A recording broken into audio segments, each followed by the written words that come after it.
Two men journey to the bars and restaurants of Scandinavia to find amazing beers, always with the same question. Hey, what's on tap? It's time to find out. Welcome to day 21 of What's on Tap podcast. We are in the Narrows, the final days. 21. Just 3 days left. I'm kind of sad. This is always the highlight of the year for me when it comes to the podcasting. I just love just doing this and having these beers every day. It's so much fun. It is a lot and of fun. then it's all over. Yeah. And then it's the cold, dark days of January, and it's So depressing. For me, who actually keeps track of how many episodes I've been on, Yeah. since I wasn't here from the start, I love the Christmas calendar because I really rack up. Spiked your numbers there I pretty hard. really there, rack up some numbers. All right, well, I'm going to open this one. You've opened the last few, so I'm going to open up this one today. And this is a fun one from, I think, one of my low-key favorite breweries called, I cannot remember the name of the brewery. Mountains Walking Brewery. Mountains Walking? Right, you've had several of the beers, I'm sure. I have? Yeah, because they always do these pastry sours. Really? So this is Sweets, part of the Sweets line.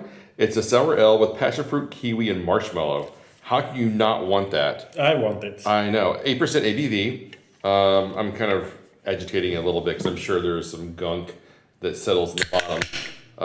I've had one beer from them. You've had one beer from them. How is that possible? Sweets, blueberry lemon, and I had it. You with me? No. No? Ooh. No, I didn't. Got a little on my finger when I opened the can. Man, that's going to be tasty. Mountains Walking. Why have I only had one? I have no idea. 'Cause I'm pretty sure I've had several of their beers. Because they're these really fruit bomb, pastry, sour beers that they're mostly known for. I think they do some IPAs as well, but it's mostly these kind of beers that they do. The visual is really gunky.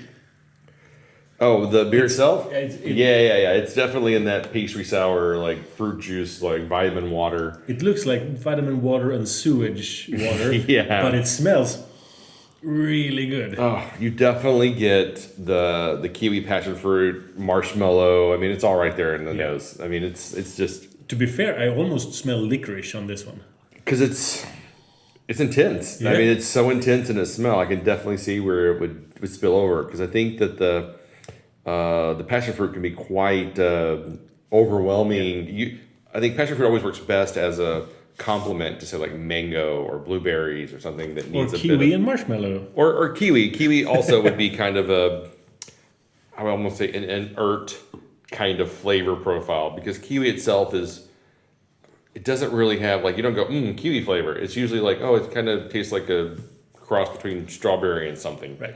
Have I told you about my new, within like the last few years, my new favorite thing to do, like with in the presence of colleagues or people I don't really know? What? Is to take a kiwi fruit and just bite into it. Ugh. Because the outer casing is completely 100% edible. Yeah, of course it's edible. But a lot of people might have an allergen to that. But then they wouldn't eat the inner kiwi either. No, the skin, they have an allergen to the skin. The kiwi itself is different. Oh, really? Yeah. Huh. But Swedes are not accustomed to... They would always take a spoon and scoop out the innards. of course. So someone taking it like It's an probably apple... what like 70% of the people in the world do. But yeah, no, they're delicious. Just eat one. Yeah, it works. The fuzzy outer layer tickles, but there's nothing wrong with the flavor. No. You can totally eat If it. anything, it's a good source of fiber. Definitely. But people get like genuinely shocked. Like you're some kind of alien who hasn't yet learned the customs of the human What are you creature. doing? That's insane. It'll kill all conversation around you instantly. Perfect. Which is a lot of fun. Yes, always. All right, man. Cheers. Cheers. Because I always want to be in the center of attention. I'm a narcissist in training. Yeah, this is good. Yeah, it is really tart. Like, yeah. you get that little bit of that back of the throat pucker, kind of like when you kind of, I don't know, grimace a little bit from the tartness. But then you have that marshmallow and kiwi part that comes in and smooths it out all right. So it's going to be okay. I love it, but I don't get any marshmallow from it. I really don't. I do. I get a bit of vanilla. It's in the aftertaste. It's like in the aeration Maybe experience. a little, but I do get a lot of kiwi, like actual kiwi flavor. We don't get a lot of kiwi flavored sours here. I remember for the longest time, me and other fellow Swedish beer nerds, this is like 2008, 2009, we were so interested in kiwi beers, we were trading for Upland kiwi sour. It was like the only good kiwi beer on the market that we could reasonably trade for. That wasn't just like draft only in the States. Because no one in Europe made any kiwi beers. Like of course zero. not. Why would they? Why would they? The US has always been our source of the latest and greatest trends. Kiwi technology. Kiwi technology. Well, they're from Bozeman, Montana, so we don't get a lot of Montana breweries released over here. But yeah, this is. I really like this beer. The aftertaste is the best for me. You get that. I said, passion fruit kiwi up front. Yeah. Really tart, zesty. I think passion fruit and sour. kiwi is a really good pairing. I Actually. do too. Where did you get this? Did you buy it on a web shop? Yep. Nice. It was the Elves and Brews. One of their many fire sales. Yeah, one of their fire sales. And I was like, I like the Mountains Walking. I've had a few of their stuff. They're always doing pretty good. And I thought, passion fruit, kiwi, and marshmallow. Man, that sounds like a real winner there. Between like September of 2022 and now, Ales and Brews have had so many like, we're going to stop being a company. Please buy our beers. Then a month later, we didn't stop being a company, but now we have problems with our storage area. Please buy our beers. Then a few weeks later, we want to change up our inventory. Please buy our beers, 50% off. Like, come on, how many times? Are you not going bankrupt by doing 50% all the time? Yeah, I know. It's like at some point, guys, you really got to quit this madness because you're running out of cells. But yeah, that one that they did, they really burned through all of their meads like overnight. That was the first That was 50%. the first, oh my god, I was so disappointed because I was like, I'm gonna go buy some meads, and they were just all gone. I was not jealous. That's the wrong word. Semi-selfish because I learned of it. I went in and I put in an order, and then I went to our beer group chat and informed you. So I did get one of the meads. Yeah, I don't think I realized until maybe it was the next morning when you told us. Oh. But I think when you told us, I went in and.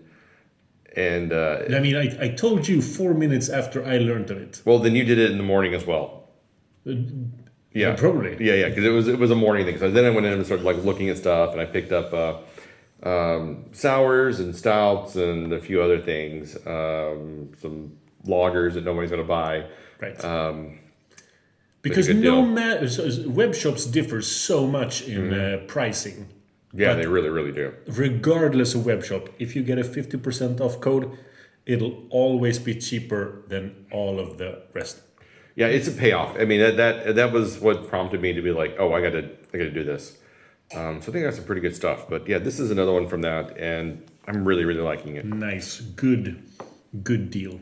Yep. This is another 4.25 for me. Yeah, it's really weird because it's like if we're doing like I'd probably give it a 4.3, but since we only do 0.25s, it's definitely another 4.25 for me. Just you get that really tart, zingy, sour notes up front, and then as it relaxes and calms down, then I get the vanilla marshmallowy kind of flavors in the end. So you need a couple of minutes in between sips. This is not a pound beer. This is a gentle sipper that allows you to kind of get through the experience, I think. Definitely. All right, well, I hope you enjoyed this episode, but before we go... We're not done yet. No, we don't. We have to have an extra little celebration because... This is actually my 300th episode on What's on Tap podcast. That's amazing. That is amazing. That's a lot. So this is your 300th appearance, not as a host, but in in overall appearances on the podcast. Yeah, and including the times I was a guest before I became. Because your very first episode was. We talked about the Cantillon Blueberry Q because you had gone to that. And I brought Trillium cans with me. Yeah. And Matthias brought a Cantillon from his cellar. Yeah. I remember the Trillium That was the cans. very first episode. Something tiles. I can't remember. Yeah, something like that. Yeah. And to celebrate that, we have a fun little... I mean, we've had a lot of Driefonteinen on the show. We can never have enough. We could just do like a year of Driefonteinen. Yes. But so that's what we're going to do for 1 month. It's only going to be your cellar of... Yum, yum, yum. I know. But this one is special. This is the regular Udgös. It's the 16-17 vintage or season, blend 29. And what makes it special is I found this at Systembolaget very recently, just tucked in next to the 2021 vintage. Sold for exactly the same price as exactly the same product. Yeah, that's kind of the beauty of Systembolaget is they don't really care. They're just like, oh, Udgös, put them on the shelf, same price. What are vintages? Who cares? But one's 5 years older than the other. Exactly. Doesn't matter. It's all the same. It's like we bought them for the same price. We're going to sell them for the same price. Exactly. And I think the case here is that it's in the regular assortment. And in order to keep having it there, you as an importer or brewer or whatever need to keep supplying. So when Systembolaget says, we're running dry, you need to fill that quota or you'll be gone from the regular assortment. You might get like a second or third chance or whatever. Yeah. So the importer will just keep pumping out whatever they need to keep that slot. Yeah. And that is pretty fun. Yeah, it is. So that means that we get like crazy old guz that's been like normally you'd have to have this age in your cellar that you and like hope that you have a few bottles left. Exactly. And then you can buy it off the shelf as many as you want. Yeah. For the same price as a new one. Yeah. But you need to check. You need to go to your Systembolaget and just check. That is kind of the nice thing about Systembolaget is they do bring in a lot of the Udgös with different vintages and different variants or blends over the years. And sometimes they surprise you. Like when they sold the honey version for the same... Blend 61. Blend 61, of whatever vintage that was. Maybe it's the same vintage as this one actually, 16, 17.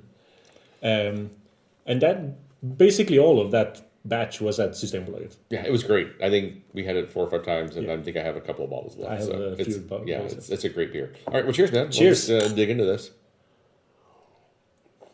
Yeah, it's a beauty right there. It's really nice. Yeah. Sometimes when you get fresh Cantillon, it's like, whoa, it's so much lemon, or whoa, it's so much green apples. Wow, my mouth is watering after this one. This one has like mellowed out in a nice way, so it's more balanced. It's a little bit of everything. Yeah, it's really sweet. You smell it and you go, it's that 3F funk. It just smells amazing. And it's really funny when you can almost tell like if a guz is going to be good. It doesn't matter the guzzery that makes it. When you smell it and it just has that kind of a little bit of funk and sour notes and tartness, just all happening right there on the front end. And you're like, these people know what they're doing. And then like you smell a guz from another place that's just kind of up and coming, or they're just getting started. You're like, they need to work a little bit more. This is really solid. Just carbonation spot on. I'm getting a lot of green apple, a lot of nice fruity tartness to it. A little bit of lemon in there. Right. Yeah. But I have to say, 300 episodes. One of the keys to that isn't doing 300 weeks. It's doing our Christmas calendars, where you get 24 episodes. Yeah. We're only on... And we had that one year when we did 2 Christmas calendars simultaneously. Well, I'll never do that again. That was tough. That was too much. But that I really racked up a lot of episodes there. You did. That was almost 50 episodes in 1 month. Because you missed the first week of the old calendar, and then you came in for the last half. So exactly. Yeah, that's a good chunk right there. How's it feel, man, to be on the show for so long? It's a lot of fun. Good. It's one of my many small claims to fame in the beer world. Good. So what would you? We'll just wrap this up here. So what would you give this? I mean, this is a 4 or 5. Yeah, 4.5. It's a 4.5 for me as well. It's great. Yeah.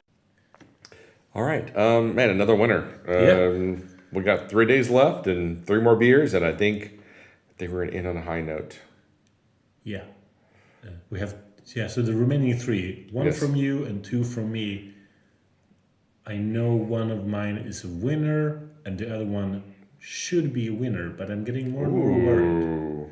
Well, we have a lot to live up to at this point because we've had a really, really strong calendar overall. So let's hope the last 3 days are real bangers. Yeah. So until tomorrow. All right. No. Keep drinking, you dum-dums. Yeah, exactly.